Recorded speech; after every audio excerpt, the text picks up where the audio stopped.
Halo everybody, saya Wilmina Joana Tahu, mahasiswa semester 1 program studi Sistem Informasi Universitas Tikom Iyalindo Kupang. Jadi di sini saya akan mereview dan menganalisis sebuah perusahaan nasional, yaitu perusahaan Grab, terlebih pada aplikasi Grab, yang dimana dari segi pemanfaatan layanan IT berupa keamanan perusahaan tersebut, serta keuntungan dan kerugian dalam pemanfaatan layanan IT. Nah, untuk sekadar informasinya, sebagaimana yang kita ketahui, kalau aplikasi Grab ini merupakan sebuah platform layanan online yang bisa digunakan melalui media elektronik, itu berupa handphone. Aplikasi ini mempermudah orang dalam melakukan aktivitas sehari-hari, seperti seperti transportasi, itu berupa Grab Car atau Grab Bike. Nah, untuk mempermudah kita pada saat berpergian. Nah, untuk ada juga Grab Food, yaitu untuk memesan makanan tanpa harus ke tempatnya secara langsung. Ada juga delivery, yaitu menerima barang orderan ataupun barang lainnya. Nah, ada juga pulsa dan token, yaitu mempermudah kita juga untuk tanpa harus ke kios atau ke lainnya untuk mengisi pulsa listrik. Ada tiket tanpa harus kita ke tempatnya langsung untuk membeli tiket, karena kita juga bisa memesannya melalui aplikasi Grab. Bahkan juga untuk layanan keuangannya. Nah, pengguna aplikasi selain itu ada pengguna Grab ini ada banyak, yaitu ada Grab Mart, Grab Express, Grab pembayaran Grab, Grab Rewards, Grosses, paket hemat, Grab Kios, Grab Kips, dan Entertainment. Nah, untuk lebih mengetahui untuk itu tadi itu hanya sekadar informasi. Nah, sekarang kita akan langsung masuk saja ke pembahasan, yaitu keamanan perusahaan atau aplikasi Grab, serta keuntungan dan kerugian dalam pemanfaatan layanan IT-nya. Nah, aplikasi Grab ini merupakan aplikasi sehari-hari yang digunakan oleh orang dewasa, bahkan anak-anak ataupun remaja. Nah, dengan tujuan dimana untuk melayani kebutuhan harian kita yang sebagai pengguna aplikasi Grab, termasuk saya salah satunya. Aplikasi Grab ini merupakan aplikasi yang terpercaya karena perusahaan Grab ini merupakan perusahaan pertama dalam industri ride hailing global dengan sistem manajemen kualitas yang memiliki akreditasi sertifikat kualitas ISO. Nah, di mana mereka mengutamakan keselamatan, dan keamanan setiap pengguna aplikasi Grab. Jadi bagaimana aplikasi Grab ini memprioritaskan kepercayaan keselamatan pada setiap hal yang dilakukan. Nah, ada beberapa keamanannya, yaitu yang pertama itu untuk kode etiknya, yang memiliki kode etik yang berupa standar hukum keselamatan, keamanan, dan layanan kami yang aplikasi Grab harapkan dari mitra. Dimana untuk standar kepatuhan hukum, saya ambil contoh, yaitu ketika melakukan transportasi baik atau melakukan transportasi hukum, melakukan transportasi Grab Bike atau Grab Car. Nah, pada saat itu pengemudi melakukan sebuah tindakan hal yang tidak sopan, itu berupa berlaku kasar kepada penumpang Grab, baik itu secara fisik maupun non fisik, atau juga untuk pengemudi mengendari kendaraan dengan tidak memenuhi standar keselamatan yang sebagaimana sebagaimana tidak sesuai dengan tujuan aplikasi Grab, yaitu kan menjaga keselamatan dan keamanan pengguna aplikasi Grab. Yaitu contohnya saja itu dalam Oke, sebagaimana yang telah diajarkan dalam training safety riding Grab, seperti berkendara ugal-ugalan, mengerem mendadak, menerobos lampu merah, melawan arah, putar balik di area terlarang, berkecepatan tinggi di tikungan, atau tidak memperhatikan keamanan kenyamanan penumpang. Nah, itu juga bisa menjadi peringatan dari perusahaan Grab kepada pengemudi.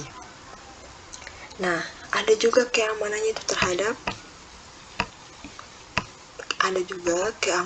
terhadap pencegahan, perlindungan, dan tindakannya, yaitu untuk pencegahan, di mana itu ada pemeriksaan latar belakang pengemudi.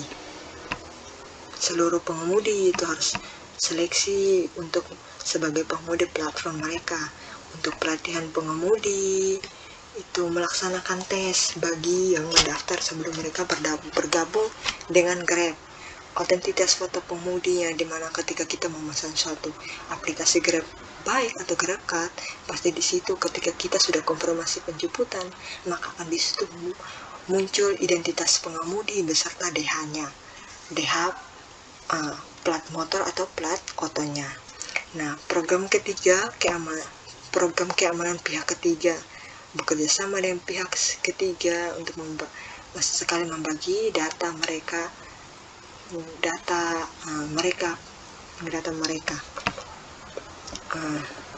Untuk pencegahan aktivitas ilegal, itu membantu untuk memblokir pengguna serta sirkulasi aplikasi ilegal atau akun yang mencurigakan.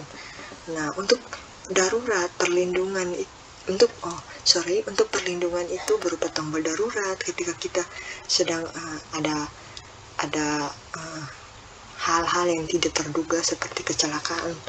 Nah, kecelakaan ini merupakan kecelakaan pribadi dengan pada saat kita melakukan transportasi, yaitu perusahaan Grab menjadi perusahaan pertama dalam industri ini menjamin penumpang dan pengemudi di atas standar wajib asuransi kendaraan komersial.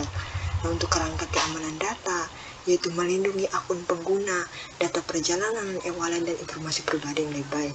Nah, juga ada tindakannya, nilai perjalanan pengemudi maupun penumpang dalam menilai atau mereview perjalanan mereka untuk membantu mengidentifikasi dan memantau kesalahan apapun yang terjadi. Nah, pemantauan pengemudi, ya, mereka memiliki tim berdedikasi itu bekerja tanpa henti untuk memantau para pengemudi Grab atau GrabCard itu agar menjaga kualitas layanannya menjadi aman. Ada telematika pengemudi. Nah, di mana itu mereka berteknologi tinggi menggunakan sensor ponsel untuk mengetahui jika seseorang pengemudi itu mengerem mendadak atau menambah kecepatan terlalu cepat, sekaligus itu dapat membuat penumpang merasa tidak aman. Nah, itu akan memberikan laporan mingguan mereka. Nah, ada juga layanan pelanggan 24/7, di mana layanan mereka itu terbuka selama 24 jam dan 7 hari seminggu. Nah, yang kedua, di mana untuk perlindungan data, karena data ini merupakan suatu hal yang penting untuk keamanannya, di mana pada saat kita kita ingin memasuki suatu aplikasi, pasti di situ kita akan melakukan login itu sebelum itu kita mendaftar, mengisi nama kita, email, ponsel, bahkan data-data pribadi kita. Nah, di sini ya, aplikasi Grab ini memiliki keamanan untuk perlindungan datanya. Jadi mereka berjanji untuk menjaga data dan informasi pengguna aplikasi Grab agar tetap aman dan terlindung. Nah, di sini data-data itu berupa mungkin nomor ponsel kita, lokasi alamat kita yang kita berikan secara umum melalui pengoperasian aplikasi mereka, melalui situs web layanan mereka. Itu ada contohnya, itu lokasi kita, dimana untuk mendeteksi lokasi penjemputan, yang dimana ketika kita memesan suatu transportasi, GrabFood, dimana pasti akan kita harus mendaftarnya dengan alamat kita agar mereka dengan cepat dapat mengantarkannya dan bisa mengetahuinya di mana alamatnya. Nah, Ada juga tanggapan dan peringkat atau rating, itu berupa pujian juga. Nah, pada saat contohnya saja itu pada saat kita memesan suatu Grab, suatu aplikasi Grab, pada saat kita sampai kepada tujuannya, nah di situ akan muncul kita akan memberikan berapa bintang untuk para pemudinya. Apakah pengemudi itu membawa kita dengan aman dan nyaman?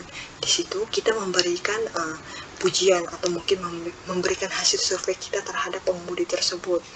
Nah, hasil tersebut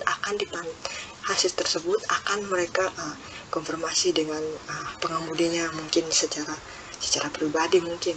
Nah, informasi transaksi ya, itu di aplikasi Grab itu terdapat dua metode pembayaran. Nah, pembayaran itu berupa non tunai ataupun tunai. Nah, yang berikut juga informasi tentang bagaimana kita berinteraksi dengan aplikasi, situs web atau websitenya, juga informasi perangkat dan data pribadi yang kita masukkan dalam pesan itu menggunakan fitur komunikasi, data pribadi yang kita ambil melalui interaksi kita dengan pengemudi, itu melalui rekaman audio yang sudah mereka buat di dalam aplikasi tersebut. Nah, ada juga untuk data pribadi pengemudi, di mana itu seperti yang tadi sudah saya jelaskan, mereka membawa penumpang itu dengan dengan kecepatannya itu bagaimana,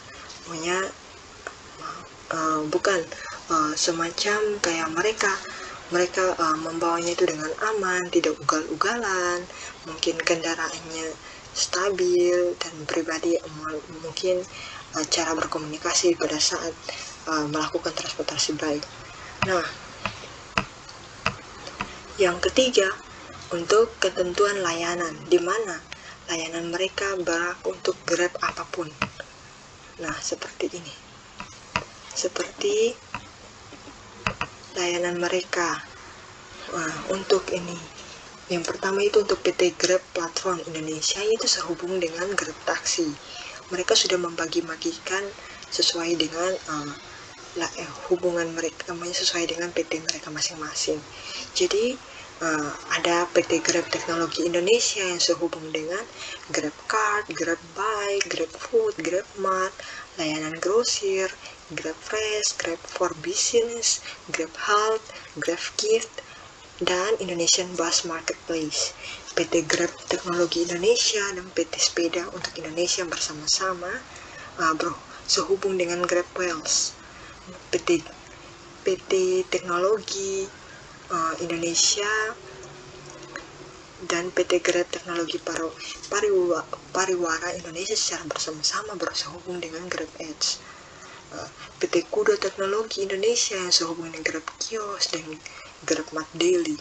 PT Grab Teknologi Indonesia dan PT Kudo Teknologi secara bersama-sama itu sehubung dengan Grab Beli Barang atau anak perusahaan afiliasi perusahaan yang terkait dari atau entitas yang dikendalikan bersama oleh Grab Taksi Holding PT Ltd.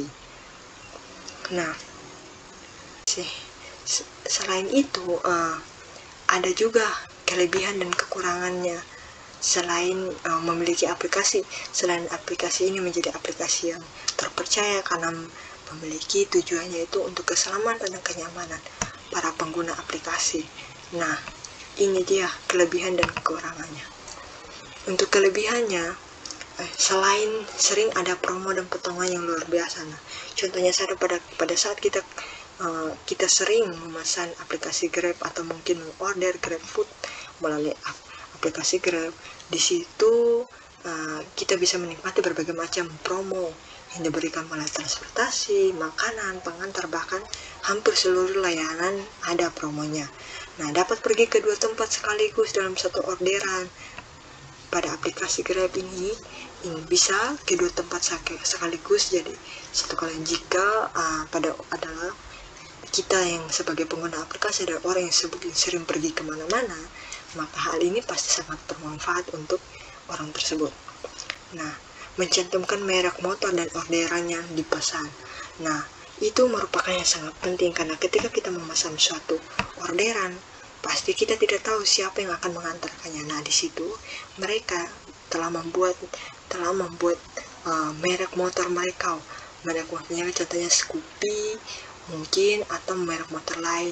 Nah, juga ditampilkan juga DH dan foto mereka, sehingga kita dapat mengetahui siapa yang mengantarkan orderan kita, atau mungkin siapa yang menjemput kita. Mencantumkan yang tadi itu nah, ini yang kekurangannya, itu tidak bisa menggabungkan pembayaran tunai dan non tunai. Jadi kalau ketika kita melakukan menggunakan aplikasi Grab, di situ mungkin contohnya saja pada transportasi. Nah, di situ kita setelah mengkonfirmasi penjemputan, di situ kita ditentukan untuk pembayaran secara tunai atau non tunai. Nah, itu tidak boleh digabungkan. Kalau kekurangannya itu.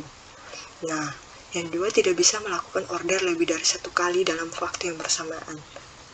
Jadi kekurangan yang kita miliki, yang dimiliki oleh Grab itu, orderannya itu 2 kali pada waktu yang bersamaan. Itu sangat tidak efisien jika mau berpergian dengan banyak orang. Jadi kita harus menunggu orderan pertama selesai, baru kita bisa melakukan orderannya lagi. Nah, tidak bisa berpindah akun lebih dari 3 kali ke ponsel lain pada perangkat yang berbeda. Nah, jika kita melakukan login ke-4 kalinya, maka kita akan kehilangan akun kesayangan kita, yaitu akun yang kita tangguhkan dan tidak bisa digunakan lagi. Nah, yang kedua, itu harus melakukan pengaktifan OVO terlebih dahulu ketika kita ingin melakukan pembayarannya secara non tunai, tidak tunai. Nah, berarti kita harus melakukan verifikasi terlebih dahulu untuk bisa mengaktifkan pembayaran menggunakan OVO. Nah, mungkin itu saja yang saya review atau analisis dari sebuah perusahaan, yaitu perusahaan Grab